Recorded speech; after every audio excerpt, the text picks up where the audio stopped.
Madam చెప్పండి, ఈ విజయాన్ని ఎలా చూస్తారు? ఇది విజయం ఊహించింది అమ్మ. ప్రజలకు కావాల్సింది ప్రభుత్వం చేసేటటువంటి మంచి పనులు, ప్రభుత్వానికి ప్రజలకి దగ్గరగా ఉండేటటువంటి ప్రభుత్వము.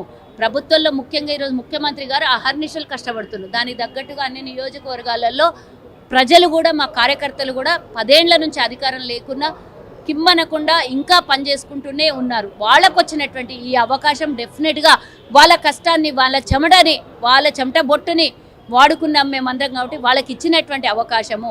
అంతేకాకుండా జెండా భుజాల మీద కాయలు కాసేటట్టు జెండాలు మోసినటువంటి వాళ్ళకే ఈరోజు చాలామందికి టికెట్లు ఇవ్వడం జరిగింది. కాబట్టి వాళ్ళందరూ కష్టకాలంలో నుంచి ఇప్పుడు ఒక హోదాకి వస్తున్నారు. కాబట్టి వాళ్ళకందరికీ తెలంగాణ ప్రజలు ఇచ్చినటువంటి ఆశీర్వాదానికి, తెలంగాణ ప్రజల ఓటర్ మహాశైలకి మా ప్రభుత్వాన్ని మరోసారి అర్బన్లో అయినా సరే, గ్రామంలో అయినా సరే, జిహెచ్ఎంసీ అయినా సరే, ఎక్కడైనా కాంగ్రెస్ వైపే ఉంటామని ప్రజలు ఇచ్చినటువంటి తీర్పు ఉంది చూడు, అమోహం.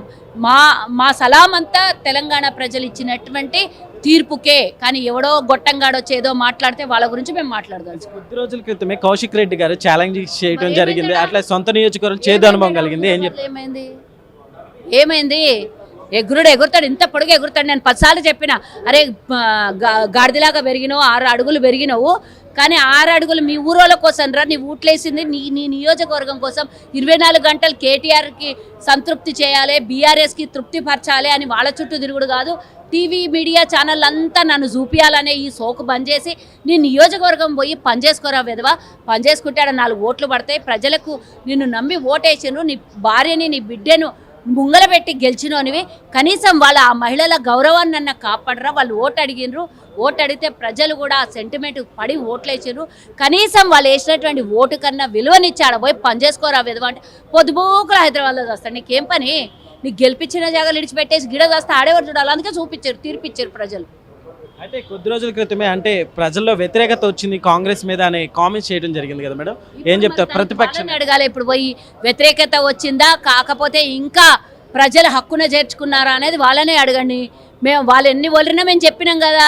వాళ్ళు ఒలిరి ఆ నీరసం వచ్చి పడతారు తప్పించి తెలంగాణలో ఇంకా వాళ్ళకి ఒరిగింది ఏం లేదని చెప్పినాం.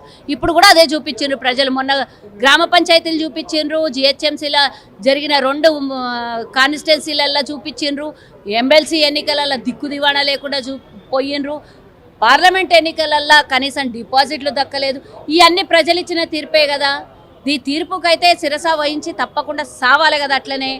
కాబట్టి వాళ్ళకి ఎంత మాట్లాడినా వేస్ట్ వాళ్ళ గురించి. మా నోరు పాడు కావడం. ఎలక్షన్స్ లో కూడా ఇలానే ఉండబోతుంది. ఇప్పుడే చెప్పిన, నువ్వు అడగకముందే నేను చెప్పిన, రాబోయే జిహెచ్ఎంసీ ఎన్నికలు అప్పుడు కూడా విజయ డంకా మోగిస్తాం, మేము చూసుకుంటూ కూర్చోండి.